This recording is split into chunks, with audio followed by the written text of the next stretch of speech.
Start.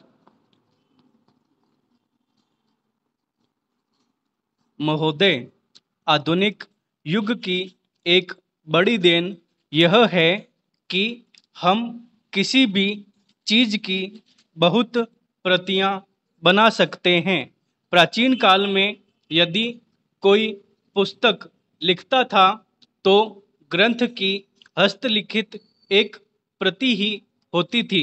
उसकी यदि प्रतियां बनानी हुई तो दूसरे आदमी को पूरा ग्रंथ लिखना पड़ता था, जो बहुत ही व्यय साध्य और श्रम साध्य काम होता था। आज किसी ग्रंथ या वस्तु की प्रतियां केवल मुद्रणालय में ही नहीं बल्कि अन्य प्रकार से भी बन सकती हैं। एक का अनेक बना देना आज एक खेल सा हो गया है। यदि किसी अच्छे नाटककार ने मंच पर अच्छा खेल दिखलाया तो उसकी बड़ी ख्याति हुआ करती थी, पर वह नाटककार एक ही स्थान पर अपना खेल दिखला सकता था और यह भी नहीं कहा जा सकता कि एक ही खेल को यदि वह फिर से दिखलाना चाहे तो उसे उतनी ही कुशलता से दिखला सकेगा जितनी कुशलता से उसने पहली बार दिखलाया था। आज केवल यही नहीं कि नाटककार के चित्र की प्रतियां बहुत बन सकती हैं, बल्कि उसके चलचित्र की प्रतियां बनती है और साथ साथ उसकी वाणी भी सुनने में आ सकती है। और वह केवल एक स्थान पर ही नहीं बल्कि संसार के एक कोने से दूसरे कोने तक जहाँ चाहें सभी स्थानों पर और जितनी बार चाहे सुन सकते हैं और देख सकते हैं। इसी का नाम साधारणतः फिल्म हो गया है। फिल्म में बड़ी शक्ति है।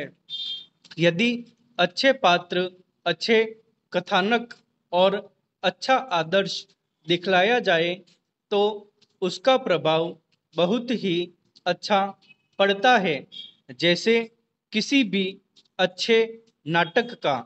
पर वहाँ भी यदि कथानक दूषित हो, पात्र चरित्रवान न हो और गतिविधि उनकी ऐसी हो जो समाज अथवा व्यक्ति को ऊपर उठाने के बदले नीचे ले जाने वाली हो, तो उसका प्रभाव उतना ही बुरा पड़ता है। नाटक तो एक आदमी एक स्थान पर करके उसका भला या बुरा प्रभाव वहाँ बैठे हुए लोगों पर ही डाल सकता है। दूर दूर के लोगों तक उसका प्रभाव नहीं पहुंच सकता, पर फिल्मों में भला या बुरा करने की शक्ति कई गुना अधिक हो जाती है। किसी फिल्म की जितनी प्रतियां बना ली जाती है उतना ही उसका प्रभाव भी असीमित हो सकता है।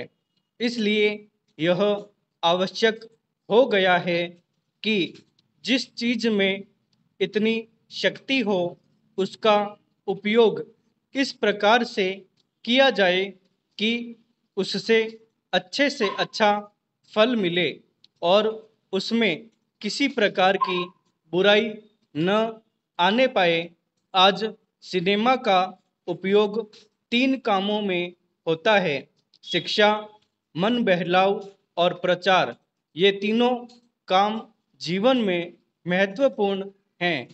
सिनेमा का उपयोग शिक्षा के काम में जितना बढ़ेगा उतना ही हो सकता है, पर शर्त यह है कि कथानक शिक्षाप्रद हो और जो पद्धति अपनाई जाए वह ऐसी हो जिसके द्वारा शिक्षार्थियों को सच्ची शिक्षा मिल सके। जब मैं शिक्षा शब्द का उपयोग करता हूँ तो मेरे ध्यान में केवल बच्चों की ही शिक्षा नहीं है